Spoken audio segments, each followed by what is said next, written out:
माझं इंट्रोडक्शन तर केलेलंच आहे. माझं समोरच हॉस्पिटल आहे हे सगळ्यांना माहीत. आता आपण काय करू, डोळ्याच्या आरोग्याबद्दल बोलू. सर्वप्रथम डोळा म्हटलं की आपल्याला वाटतं एवढं झालं की संपलं, पण त्या डोळ्याचे वेगवेगळे पार्ट समजत नाही तोपर्यंत तुम्हाला मी काय बोलते ते कळणार नाही. म्हणून मी हे मॉडेल केलं. डोळा हा एक गोलाकार आहे आणि हा कॉम्प्लेक्स स्ट्रक्चर आहे पूर्ण.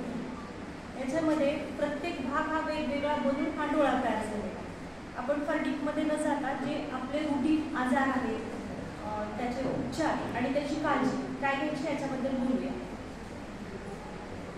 याच्या बाहेर हा डोळा आता आपल्याला कोबी ठेवलेला असतो. याच्यावर आयलिड्स असतात. आयलिड्स म्हणजेच पापण्या असतात. दोन्ही डोळ्याला खालून आणि वरून अशा पापण्या असतात. त्या पापण्यांचं काम फार महत्त्वाचं आहे.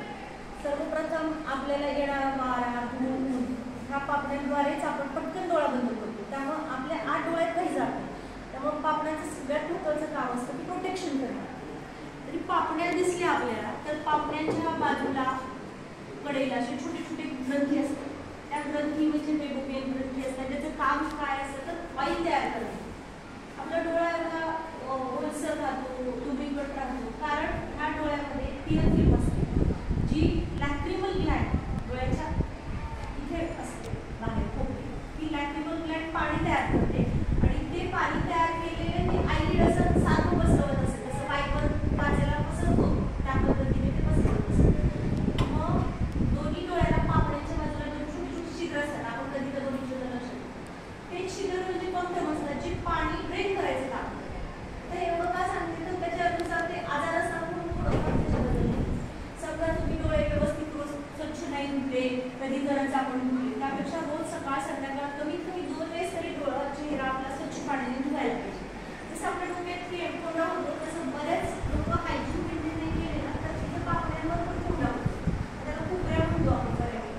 कुबऱ्या होतो किंवा ड्राय आय सिंड्रोम आता सध्या खूप वाढलेलं आहे. हे कोरडे डोळे होणे, कचकचणे, डोळ्यात ॲलर्जीसारखं वाढणे, ड्रायनेस जाणवणे, हे ड्राय आय सिंड्रोम त्याला म्हणतात.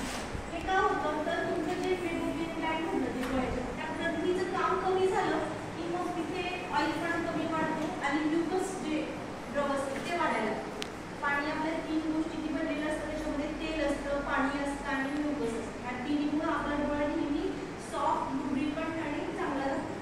मग ह्या तिन्हीमध्ये कुठेतरी काय अडचण आली की मध्ये काहीतरी फंक्शन बिघडलं. ड्राय आय सिंड्रोम म्हणजेच कोरडेपणा. सध्या त्याचं प्रमाण वाढल्यामुळे काय होतं आता हे ह्याच्यावर काम करतं. हे पारपटल आहे, एक ट्रान्सपरंट पारपटल आहे. ह्याच्यावर घासल्यामुळे काय होतं त्याचा सुद्धा आकार बदलला जातो.